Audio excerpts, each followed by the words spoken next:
પાટીલે કાલ ચેલેન્જ મારી કે તમારી હવે 27 સીટો નહીં આવે. સાંભળ્યું બધાએ? કાંઈ વાંધો નહીં ભાઈ સાહેબ બાપા, તમે મોટા માણસો છો, અમે નાના માણસો છીએ, કદાચ અમારું નહીં આવે, તમે મોટા ખુખાર માણસો છો, તાનાશાહો છો, મુગલો છો, તમે મોટા સરદારો છો, અમારી નહીં આવે.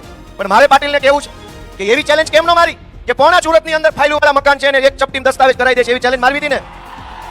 દબાણ ખાતું તમારું, રોડ ખાતું તમારું, ગટર ખાતું તમારું, ત્રણેય ખાતા ભેગા મળીને એક કામ નથી કરી શકતા. રોડ વાળો રોડ બનાવી જાય પછી ગટર વાળો આવે છે. તમારા બે ખાતા ભેગા મળીને કામ નથી કરી શકતા તો તમે ઉપરની હેઠળની સરકાર ભેગા મળીને અમારો ભોહારીઓ ફેરવા માંગો છો. કતારગામથી લઈ અને ઠેઠ કામરેજ સુધીના વિસ્તારમાં એક સરકારી શબવાહિની નથી. જીવતે જીવતો સુવિધા નથી આપતા, મરી ગયા પછી ખારું ઠાઠડી લઈ જવાનું વાહન નથી સરકારી. અનેક ટ્રસ્ટની સંસ્થાઓ એના પેલા મોક્ષ રથ, અંતિમ રથ સંસ્થાના હાલે છે.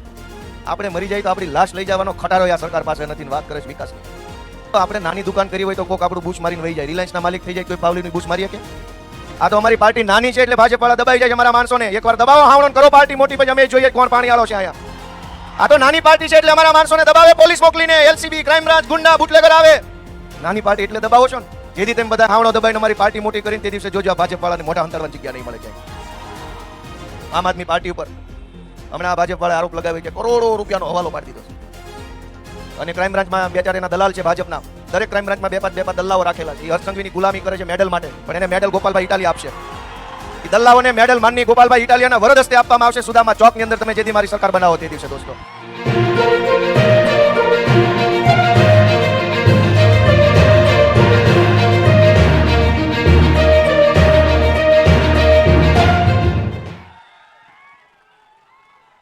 મજામાં બધા? આ બાજુ તમે આંકોર આવી જાવ તો ને અવાજ આવે છે? ભારત માતા કી જય જવાન. આજે સુદામા ચોક ખાતે આમ આદમી પાર્ટી દ્વારા આયોજિત આ સભામાં ઉપસ્થિત આપ સૌ સુરતના નાગરિકો, વડીલો, આગેવાનો, યુવાનો, આમ આદમી પાર્ટીના સૌ કાર્યકર્તાઓ, અમારા સૌ ઉમેદવારો, મીડિયાના મિત્રો, પોલીસના મિત્રો, વેપારીશ્રીઓ, આજુબાજુના દુકાનમાં રહેલા બધાનો હું હૃદયપૂર્વક ખૂબ ખૂબ આભાર માનું છું. સૌને મારા પ્રણામ. મિત્રો, આ સુરત મહાનગરપાલિકાની ચૂંટણી આવી છે અને અમે ફરી એક વખત તમારા આશીર્વાદ માંગવા માટે આજે અહીંયા આવ્યા છે. ગયા 5 વર્ષમાં તમે બધાએ અમારી પાર્ટીને આશીર્વાદ આપ્યા. આ આખા વોર્ડમાંથી 4 કોર્પોરેટરો તમારા આશીર્વાદથી આમ આદમી પાર્ટીના ચૂંટાયા અને સુરત આખામાંથી અનેક કોર્પોરેટરો આમ આદમી પાર્ટીમાંથી ચૂંટાયા.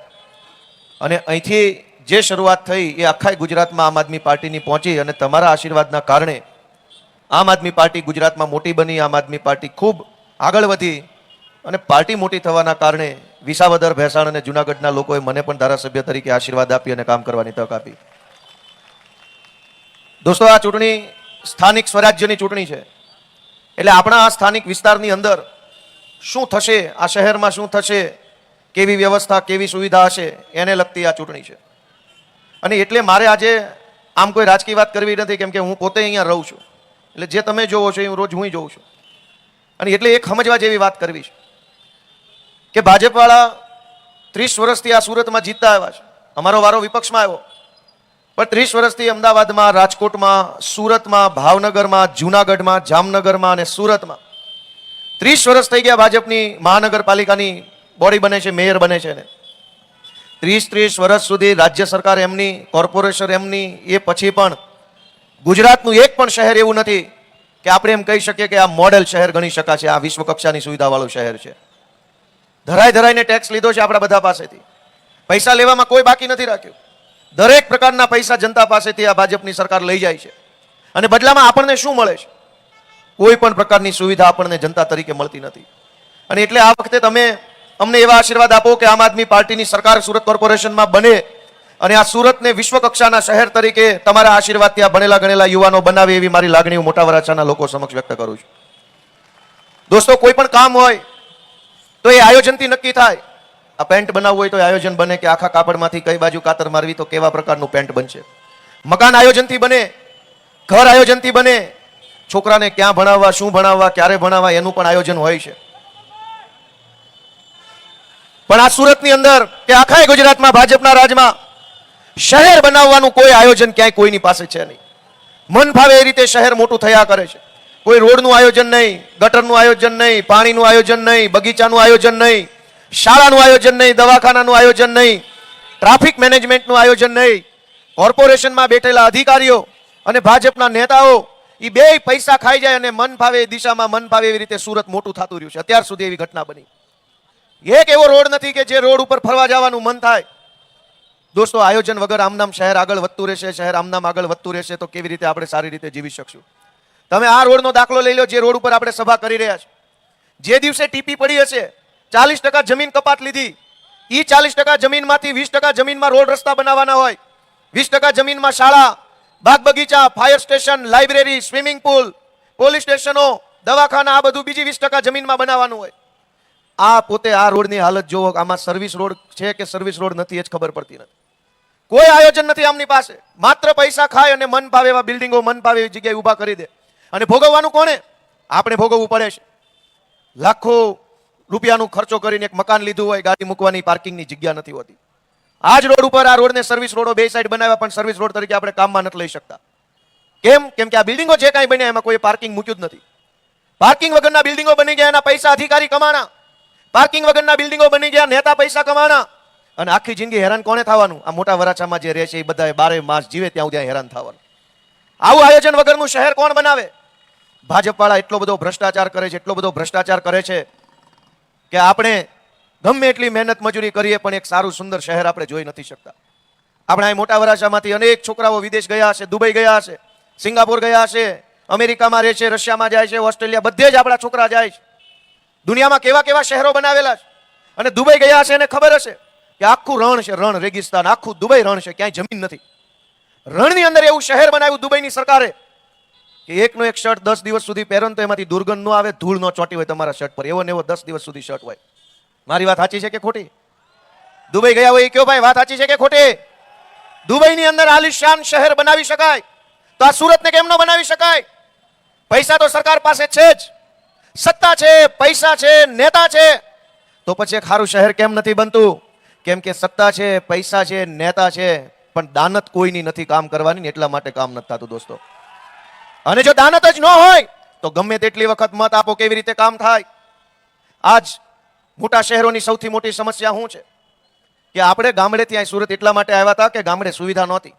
ભણવાની સુવિધા નહીં, દવાખાનાની સુવિધા નહીં, પાણીની સુવિધા નહીં, સામાજિક સુરક્ષા નહીં, ગામત્રે જવું હોય તો બસ નહીં, રોજગાર નહીં, અનેક પ્રકારની અગવડતાઓ પડતી હતી. એટલે આપણે અહીં સુરત આવ્યા. અહીંયા આવી નહીં વળી પાછું એનું ઈચ્છ છે ભણવાની સુવિધા નહીં, દવાખાનાની સુવિધા નહીં. તો હવે શું કરશું આપણે? હું તમને એટલી વિનંતી કરવા માટે આવ્યો છું કે આ વખતે અમને એવા આશીર્વાદ આપો કે સુરતની અંદર આમ આદમી પાર્ટીના મેયર બને. અને માત્ર આવતી ચૂંટણીનું નહીં, આવતી પેઢીનું વિચારીને અમારી પાર્ટી 5 વર્ષ એવું કામ કરશે કે 10 વર્ષ પછીનું સુરત તમે જોશો તો ખુશ થશે એવું બનશે. એકેય ભાજપના નેતા પાસે સુરતમાં આવનારા 10 વર્ષનું સુરત કેવું હશે એનું કોઈની પાસે નકશો નથી, રોડમેપ નથી, વિઝન નથી, સપનું નથી, કોઈને કાંઈ ખબર નથી. બસ મતલાવો 30 વર્ષથી ભાજપ છે. દર ચોમાસે પાણી ભરાઈ જાય, 12 માસ કચરાના ઢગલા પડ્યા હોય, 12 માસ ટ્રાફિક જામ, ટે હોર્નના કર્કશ અવાજો. 30 વર્ષની અંદર પ્લાનિંગ કરીને આ સિટીને ડેવલપ કર્યું હોત તો મોટા પોળા રોડ હોત, દરેક વોર્ડમાં 5-5 બગીચા હોત, અને દરેક વોર્ડ દીઠ શાળાઓ હોત, 2 વોર્ડ વચ્ચે એક દવાખાનું હોત. તમે બધાય મને કહો આ થઈ શક્યું હોત કે ન થઈ શક્યું હોત? આજ બધી બાજુ હાંકડા રોડ, અહીંથી જવા સુદામા ચોકથી આમ બે બાજુ એટલું બધું ભરચક બાંધકામ થઈ ગયું. કોને કર્યું? અધિકારી પૈસા ખાઈ ગયા, નેતા પૈસા ખાઈ ગયા. ભોગવે છે કોણ? અહીંથી એબીસી ચોક તરફ જાઓ, ગેરકાયદેસર જે કઈ બાંધકામ જેણે કર્યું ઈ કમાણા, અધિકારી કમાણા, નેતા કમાણા. ભોગવે છે કોણ? અને આજે તમે ચારેય બાજુ જુઓ કે શહેરને એક સારી રીતે રોડ હોય, રોડ હોય, આરતી ખમે કે હવાથી હાંભળીને ધરોકને કરી કચી કરી કઈ કરશે. ઘણા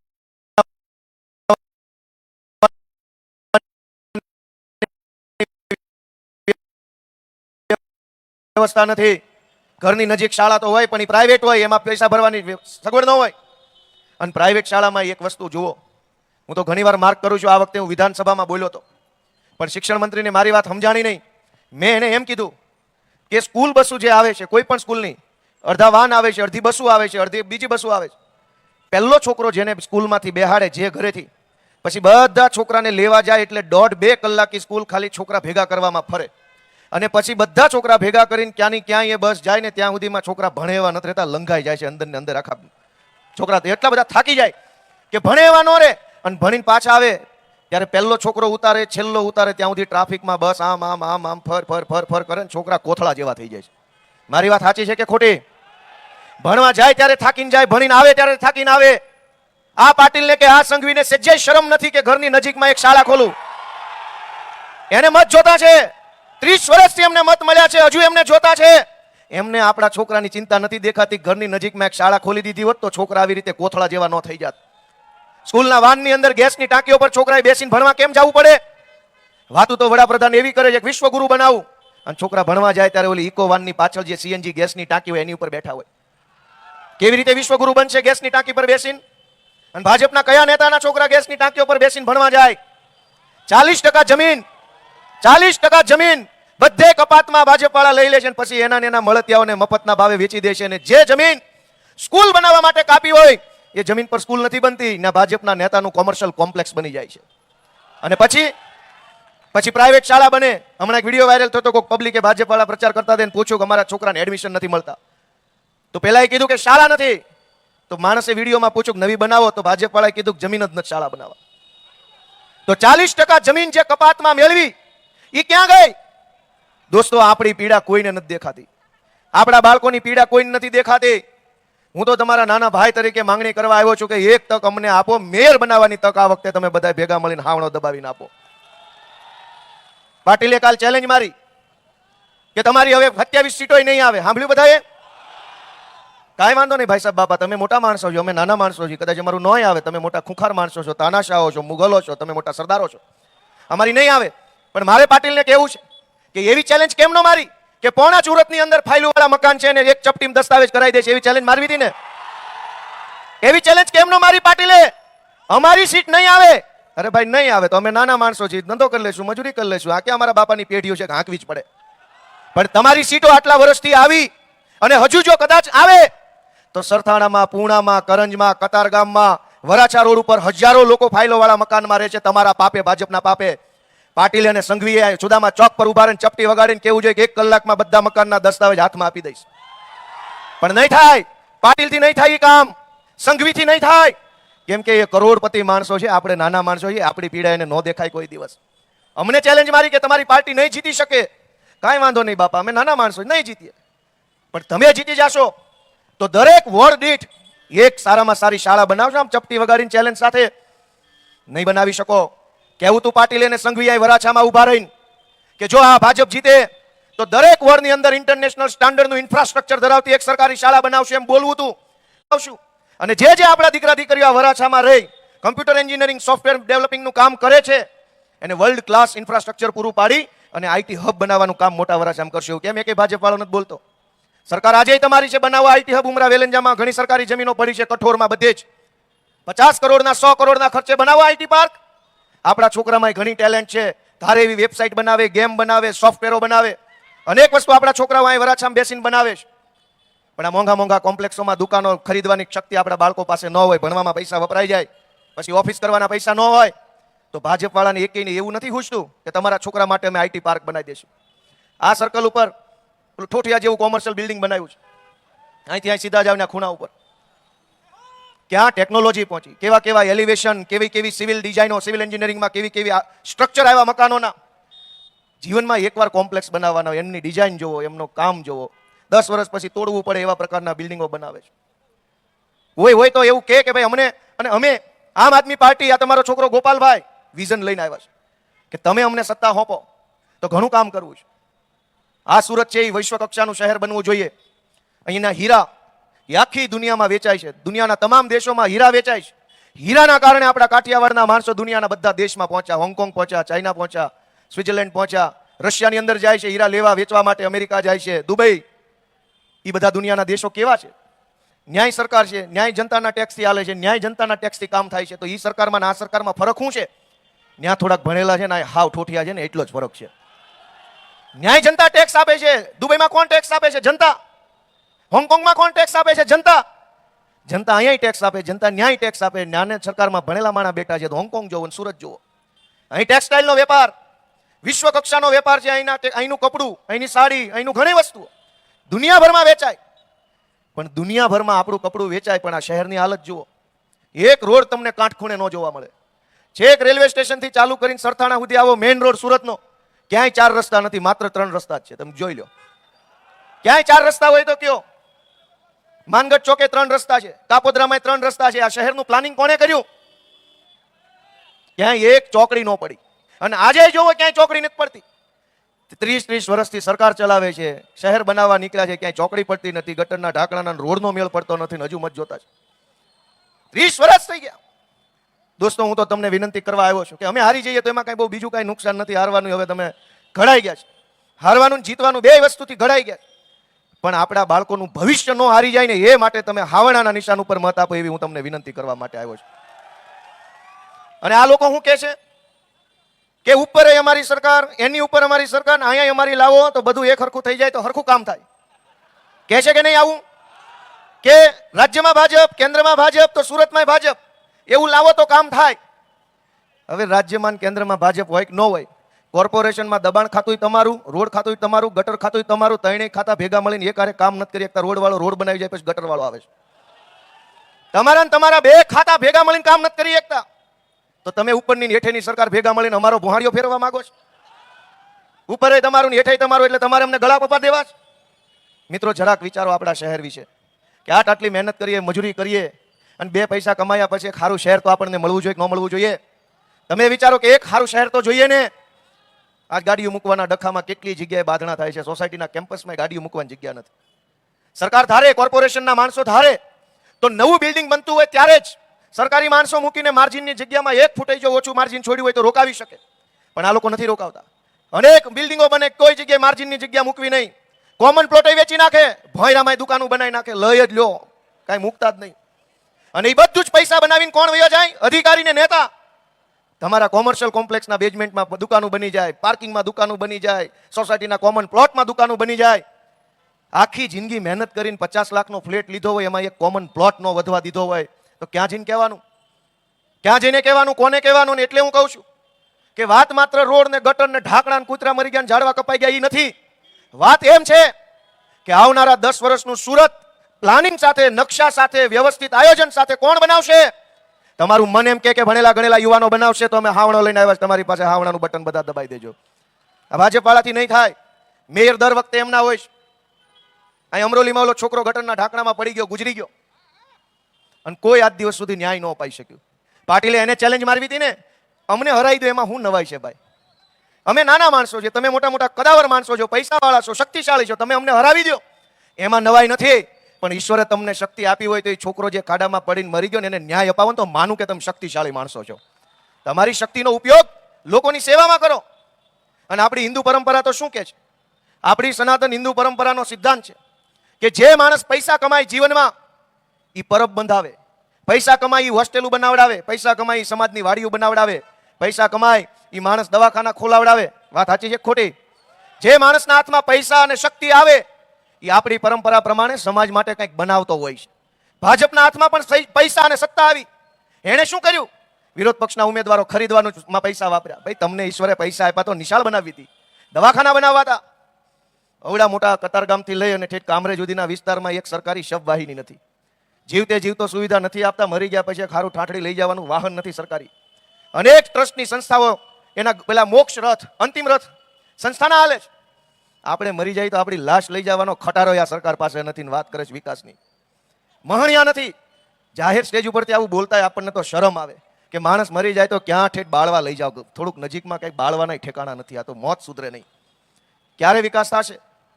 અને એટલે હું કહું છું કે આપણી પરંપરા એ છે કે જેના હાથમાં શક્તિ આવે. શું આવ્યું?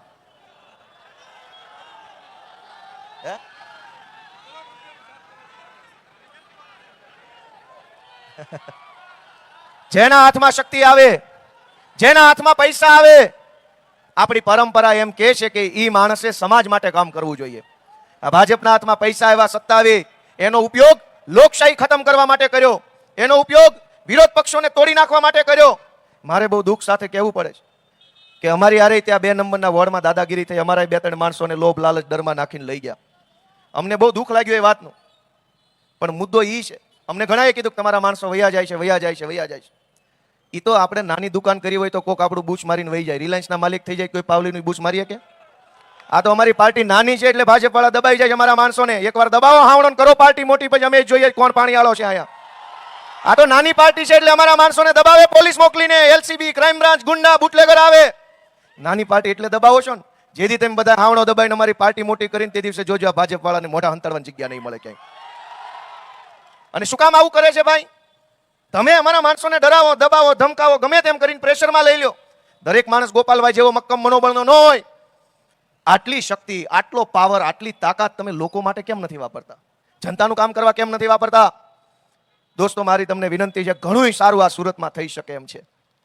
અત્યારે આપણા અનેક છોકરાઓ, જનરેશન ઝેડ, જેનજી, નવી જમાનાના આપણા કેટલા છોકરાઓ અત્યારે ભણે છે અને કેટલી કેટલી દુનિયામાં આગળ વધે છે.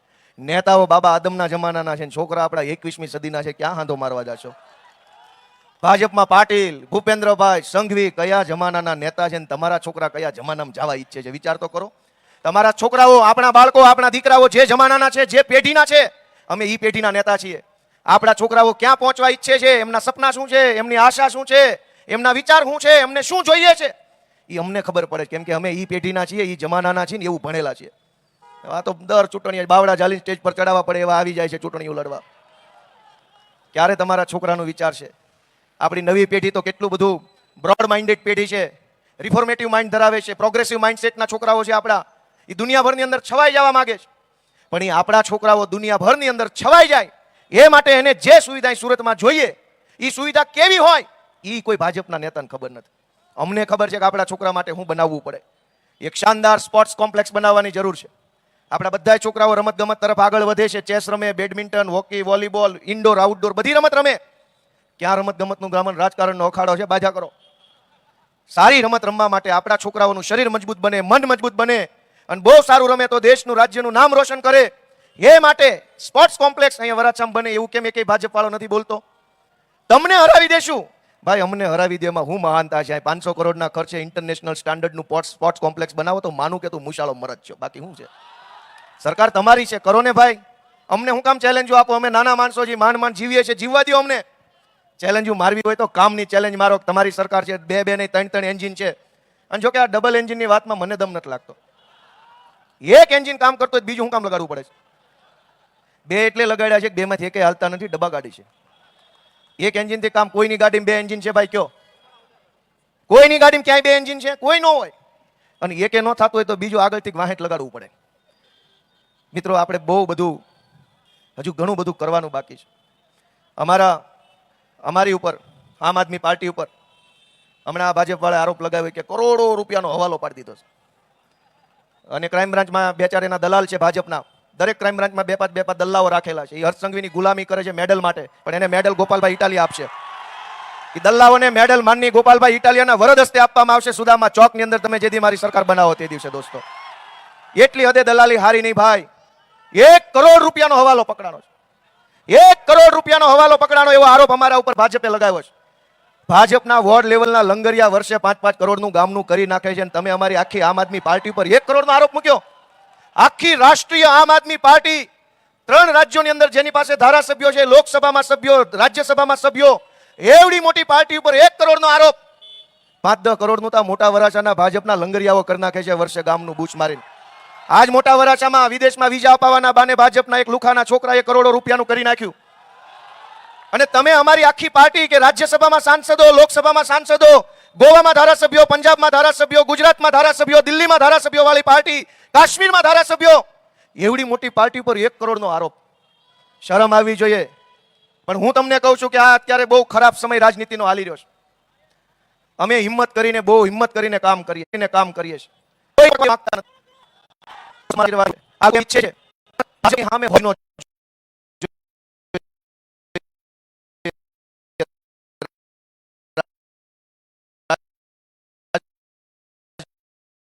કોઈ ન હોવો જોઈએ. માત્ર ભાજપ વાળા ગમે તેમ કરીને, દાદાગીરી કરીને, ગુંડાગીરી કરીને, ક્રાઇમ બ્રાન્ચ મોકલીને 2024ની લોકસભાની ચૂંટણી અહીંયા બિનહરીફ થઈ હતી. એમાં સુરતની ક્રાઇમ બ્રાન્ચના પોલીસ વાળાએ ભયંકર ભૂંડી ભૂમિકા ભજવી હતી. શું થયું? લે, હા, ક્યાંથી આવ્યા?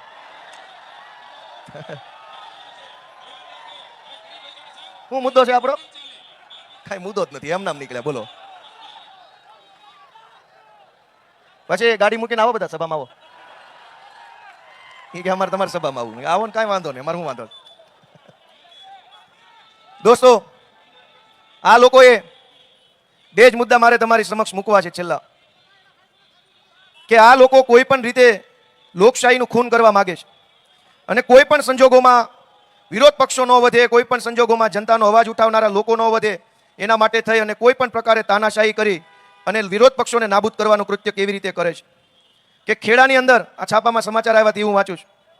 ખેડાની અંદર એક ભાઈએ અપક્ષમાં ફોર્મ ભર્યું, અપક્ષમાં ફોર્મ ભર્યું. પોલીસ એની 10 વર્ષ જૂની પ્રેમિકાને ગોતી કાઢી, એની પાસેથી અરજી લખાવી બળાત્કારની, પોલીસ સ્ટેશનમાં ઇન્વર્ટ કરાવી. પછી પોલીસ ઓલા અપક્ષ ઉમેદવાર પાસે જઈને કીધું કે તારી 10 વર્ષ જૂની પ્રેમિકાએ અરજી આપી છે, ફોર્મ પાછું ખેંચ, નકર ગુનો દાખલ કરીને જેલમાં પૂરી દઈશ. અને પેલો ભાઈ પ્રેશરમાં આવ્યો અને અપક્ષમાંથી ફોર્મ પાછું ખેંચી લીધું. આ ખેડાની એક ઘટના. બીજી વાત કે વાપીમાં એક માણસે અપક્ષ ફોર્મ ભર્યું અને ભાજપના માણસોને પોલીસે મામલતદાર ઉપર દબાણ ઊભું કર્યું કે અપક્ષ ઉમેદવારનું ફોર્મ રદ કરી નાખ, નહીતર તારી બદલી કરાવી નાખીશ. વાપીના મામલતદારે ટ્રેન નીચે પડતું મૂકીને આત્મહત્યા કરી લીધી ને લખીને કહેતો ગયો કે હું ફોર્મ રદ નહીં કરું, ઈમાનદાર માણસ છું. દોસ્તો, આ કેવા પ્રકારની રાજનીતિ છે કે કોક બેન દીકરી 10 વર્ષ પહેલા એ ભાઈની પ્રેમિકા, એના ક્યાંક લગ્ન થઈ ગયા, એના છોકરા થઈ ગયા, એને પોલીસ ગોતી આવી, આ ભાઈનું ફોર્મ પાછું ખેંચાવડાવવા. તમે વિચારો સભ્ય સમાજના લોકો તરીકે આ વ્યાજબી વાત છે? તમે વિકાસ કર્યો હોય તો ઉભા રહી જવું જોઈએ ચૂંટણીમાં અને એમ કહેવું જોઈએ 500 અપક્ષો આવીને ફોર્મ ભરી જાઓ, 500 ની વચ્ચેથી ભાજપ જીતશે. પણ એને વિશ્વાસ નથી કે કોઈ ફોર્મ ન ભરે તો જ જીતે એમ છે, બાકી એક પણ ફોર્મ ભરાઈ જાય તો ભાજપ જીતે એમ નથી આ વખતે. અને આ લોકો, છેલ્લી વાત, હું તમને કેટલાક ઓડિયો સંભળાવું કે આ લોકો જ્યાં હોય ના એવી પ્રચાર કરે છે કે ભાઈ ભાજપની સરકાર હશે તો કામ થશે, તમે અહીંયા વિરોધ પક્ષને મત આપશો તો તમારું કામ નહીં થાય. હું તમને 2-3 ઓડિયો સંભળાવીને પછી મારી વાત પૂરી કરું. આપ ઉભા રહો, ચાલુ નથી થયું. સાંભળજો હવે. અમદાવાદના ઇન્ડિયા કોલોની વોર્ડમાં પણ ભાજપનો ઉગ્ર વિરોધ કરવામાં આવ્યો. અનિલ સ્ટાર્ચ મિલ પાસે ભાજપ ઉમેદવારો અને કાર્યકરોનો વિરોધ કરાયો. ઘનશ્યામ બારોટ, પંકજ પટેલ અને કાર્યકરોનો લોકોએ ઉધડો લીધો. વિસ્તારમાં પ્રાથમિક સુવિધાના કામ ન થતા હોવાનો લોકોએ આક્ષેપ લગાવ્યો છે. લોકોએ ભાજપ અમદાવાદમાં ભાજપના નેતાનો પબ્લિકે વિરોધ કર્યો, કામ નથી થતું એટલે. વિડીયો પહેલો. બીજો સાંભળો. તો હંમેશની જેમ સુરતમાં ફરી એકવાર ભાજપના ઉમેદવારોનો વિરોધ થયો. છેલ્લા થોડા દિવસોથી આ સિલસિલો ચાલી રહ્યો છે. હવે વોર્ડ નંબર 7માં ભાજપના મહિલા ઉમેદવાર પહોંચ્યા તો જનતાએ વેધક સવાલ કર્યા. પ્રચાર દરમિયાન જનતાએ 5 વર્ષના કામનો હિસાબ માંગ્યો. મતદારોને ભાજપના કોર્પોરેટરોનો સુરતમાં વિરોધ. હજુ સાંભળજો. ઇન્ડિયા કોલોની વોર્ડમાં પણ જો સભ્યનો લોકોએ કર્યો છે વિરોધ. લાંબામાં ધારાસભ્ય અમૂલ ભટ્ટનો સ્થાનિકોએ ઉગ્ર વિરોધ કર્યો. સ્થાનિકોએ હાય હાયના નારા લગાવી ધારાસભ્યને ઘેર્યા. ઉગ્ર વિવાદને કારણે ધારાસભ્યએ પોલીસની મદદ લેવી પડી. સ્થાનિકોના વિરોધને કારણે ધારાસભ્યએ ચાલતી પકડી. આથી જ્યાં ચૂંટણી ટાણે જ બીજેપીના ઉમેદવારોનો ભારે વિરોધ શરૂ થઈ ગયો છે. પ્રચાર માટે પહોંચેલા ઉમેદવારનો લોકોએ લીધો હતો ઉધડો. વોર્ડ નંબર 12માં પ્રચાર માટે ગયેલા ઉમેદવારોને સ્થાનિકોએ ઘેર્યા હતા. વડોદરામાં, રાજકોટમાં, અમદાવાદમાં, જામનગરમાં, ભાવનગરમાં, સુરતમાં, બધી જ જગ્યાએ, ધ્યાનથી સાંભળજો, બધી જ જગ્યાએ આમ જનતા, સામાન્ય પબ્લિક ભાજપનો ભયંકર વિરોધ કરી રહી છે. શું કામ? કે કોર્પોરેશન અમદાવાદમાં, રાજકોટમાં, જામનગરમાં, વડોદરામાં, ભાવનગરમાં ભાજપની છે. તમામ જિલ્લાઓમાં ધારાસભ્યો ભાજપના, સાંસદ સભ્યો ભાજપના, અને છતાંય પબ્લિક ચપ્પલો લઈને એની પાછળ પડી છે. અને ઈ ભાજપ વાળાએ વરાછામાં આવીને, વિસાવદર આવીને એમ કહે છે કે વિરોધ પક્ષને મત આપો છો તો કામ નથી થતા. જ્યાં તમારી પાર્ટીના સાંસદો, ધારાસભ્યો, કોર્પોરેટરો છે, ત્યાં કેમ પબ્લિક જોડા લઈને વાહે પડી છે? કામ તમને મત આપવાથી જ થતો હોત તો વડોદરામાં કેમ તેલમાં બળાલેલા જોડા લઈને વાહે થાય છે પબ્લિક? અમદાવાદમાં કેમ ધોકા કાઢે છે? રાજકોટની અંદર કેમ ભાજપની પાછળ પડી છે પબ્લિક? ભાજપને મત આપવાથી જ કામ થતું હોત તો ભાજપની કોર્પોરેશન, ભાજપનો ધારાસભ્ય, ભાજપનો સાંસદ સભ્ય હોય ત્યાં પણ પબ્લિક પાછળ ન પડતી હોત.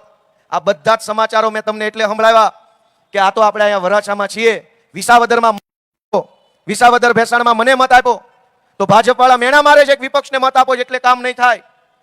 હમણાં અડાજણમાં વિરોધ થયો તો ત્યાં કોને મત આપ્યો પબ્લિકે? અડાજણમાં બોર્ડ માર્યા છે, ક્યાંય કોઈ ભાજપ વાળા આવવું નહીં. જોયું કે નહીં તમે બધાએ? અમદાવાદના ઘાટલોડિયામાં સોસાયટીએ બોર્ડ માર્યા છે કે ભાજપના નેતાઓએ ઘૂસવું નહીં. ઘાટલોડિયા વિધાનસભા એટલે મુખ્યમંત્રી ભૂપેન્દ્રભાઈ જ્યાંના ધારાસભ્ય છે ઈ વિધાનસભામાં બોર્ડ માર્યા છે. આનંદીબેન પટેલ ઘાટલોડિયાથી ધારાસભ્ય હતા, ભૂપેન્દ્રભાઈ પટેલ ઘાટલોડિયાથી ધારાસભ્ય છે.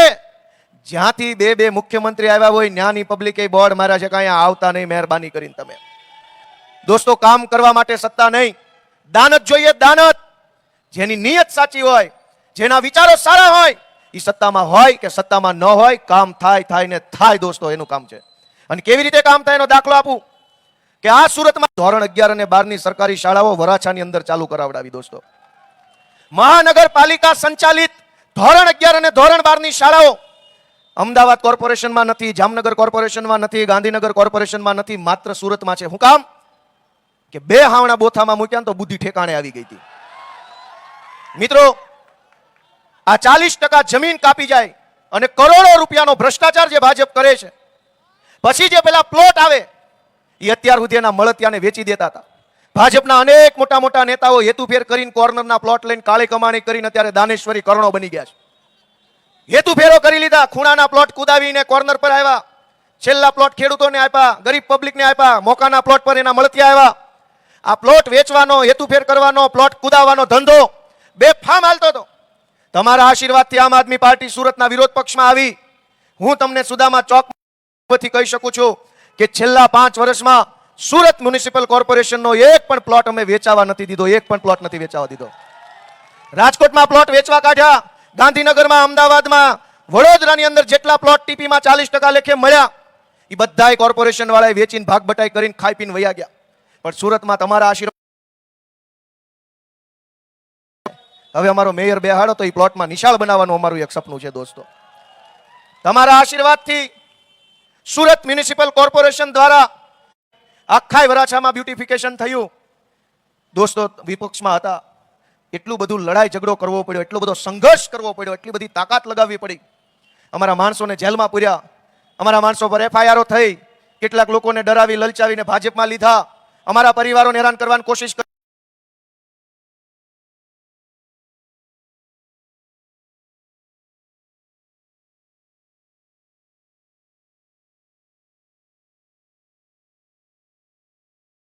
કે તમને એમ લાગે કે આમ આદમી પાર્ટી વાળા કરે છે એ સારું કરે છે, ભણેલા ગણેલા માણસો છે, વિચારો સારા છે, વિઝન સારું છે.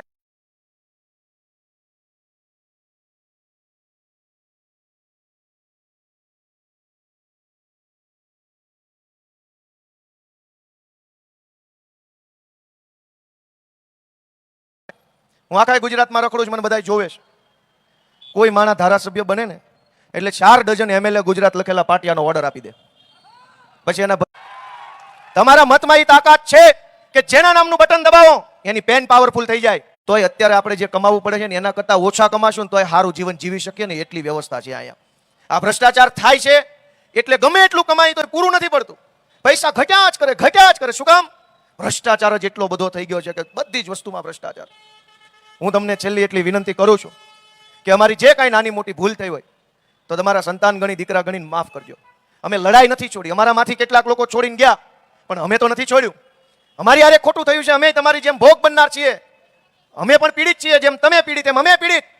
પણ અમે રસ્તો નથી બદલ્યો. અને તમને જો એવું લાગે કે રસ્તો નથી બદલ્યો એટલે આ માણસને આશીર્વાદ આપવા છે તો હું 2 હાથ જોડીને કહું છું કે એકવાર અમારો હાવણો બધા મોટા વરાછામાં દબાઈ દેજો અને બધાને કહેજો. અને છેલ્લી વાત કે આ 4 જણા અમારા ઉમેદવાર બેઠા છે, ચારેય હોશિયાર ભણેલ ગણેલ યુવાન વ્યક્તિ છે. આ ચારેય ચૂંટાશે તો ગોપાલ ઇટાલિયાના નેતૃત્વમાં કામ કરશે. આખા ગુજરાતને ખબર છે કે આના નેતા, આ ચારેય વ્યક્તિના નેતા મનોજ સોરઠિયા અને ગોપાલ ઇટાલિયા છે. ભાજપમાં ચૂંટાશે તો એના નેતા કોણ? પાટીલ, સંઘવી. સેનાપતિ કોણ? આ અમારા સૈનિક, એનો સેનાપતિ અહીંયા ઊભો. ભાજપ વાળાને પૂછો કે કાલ ચૂંટાઈ જાવ તમારો સેનાપતિ કોણ? 8 પાસ ને માજી બુટલેગર ને આવા લોકો. દોસ્તો, સેનાપતિ કઈ ખારો પસંદ કરજો. હું આ 4 ઉમેદવારોનો સેનાપતિ હું છું. તમારો દીકરો ગોપાલ ઇટાલિયા એડવોકેટ છે. હું આખી સુરત કોર્પોરેશનમાં જે લોકો જીતવાના છે એનો સેનાપતિ હું છું. ભાજપ વાળાને પૂછજો કોણ તમારો સેનાપતિ છે કોઈ સારો માણસ? એક કામમાં આયોજન નથી. સાવ છેલ્લી વાત કે ડાયમંડ બુર્સ બનાવ્યું, 4000 કરોડ રૂપિયાનો ખર્ચો થયો. ધ્યાનથી સાંભળજો, ડાયમંડ બુર્સમાં 4000 કરોડ રૂપિયાનો ખર્ચો કર્યો. આયોજન વગરનો ખર્ચો કરી નાખ્યો. આજે એક પણ વેપારી ત્યાં બેસવા જવા મનથી રાજી નથી, એટલે હર્ષ સંઘવી એને દબાવે છે. મિત્રો, એક વાત સમજો કે આયોજન વગરની સરકારો હાલશે તો આપણું નહીં, આવનારી 10 પેઢીઓનું તે કોઈ દી ભલું નથી થવાનું. વાત આયોજન વાળી હોવી જોઈએ. 4000 કરોડ રૂપિયાનું બિલ્ડિંગ ખડક્યું અને વાહવાહી કરવા માટે આવીને ભાષણો કરી ગયા. આજે એક પણ મુંબઈથી ઓફિસ વાળા અહીંયા આવી શકે એવી હાલત નથી. શું કામ? ખાલી બિલ્ડિંગ બનાવવાનું ન હોય, ઇન્ટરનેશનલ એરપોર્ટ જોઈએ, ડાયરેક્ટ લંડનની, ડાયરેક્ટ દુબઈની, ડાયરેક્ટ અમેરિકાની 25 ફ્લાઇટો જોઈએ, 5 સ્ટાર 7 સ્ટાર હોટલો જોઈએ, જ્વેલરીવાળા બધા ઇન્ટરનેશનલ જ્વેલરીનું ટ્રેડિંગ કરતા હોય એવા માણસો અહીંયા જોઈએ. બધું ભેગું થાય તો ડાયમંડ બુર્સ હાલે. કોણ એને સમજાવે? 8 પાસો ને કાકા બધું લાવવું પડે. એકલો હીરાવાળો ન હાલે. જ્વેલરીવાળો જોઈએ, વિમાનવાળો જોઈએ, હોટલવાળો જોઈએ, રેસ્ટોરન્ટવાળો જોઈએ. હાવ આમ નામ હાલે છે લોલમ લોલ. તમારા પૈસાનું કરોડો રૂપિયાનું પાણી એક ચપટી વગાડતા કરી નાખે છે. પણ બાળકોને ભણવાની વ્યવસ્થા હોય તો પૈસા નથી. અને એટલે હું વારંવાર છેલ્લી વાર વિનંતી કરું છું ભાઈ કે અમારા ચારેય સૈનિકોને તમે જીતાડો, આમ આદમી પાર્ટીને મત આપો. આપણો આ નવો વિકસતો વિસ્તાર છે, છેક ત્યાં વેલંજા સુધી. આ નવા વિકસતા વિસ્તારની અંદર પોળા રોડ પહેલેથી બને, પહેલેથી ગટર વ્યવસ્થા સારી બને, પહેલેથી પાણીની લાઈન સારી બને, પહેલેથી સ્ટોમ લાઈન વરસાદી પાણીની લાઈન પહેલેથી સારી બને તો જીવનભર તકલીફ ન પડે. પહેલેથી સારું બનાવવું હોય, હજુ શહેર આગળ વધી રહ્યું છે, પહેલેથી સારું કરવું હોય તો સાવણાના નિશાન ઉપર મત આપી અમને વિજય બનાવો, એવી મારી વાત સાથે આ બધાય ઉમેદવારો વતી હું આપ સૌનો હૃદયપૂર્વક ખૂબ ખૂબ આભાર વ્યક્ત કરું છું. ભારત માતા કી, ભારત માતા કી.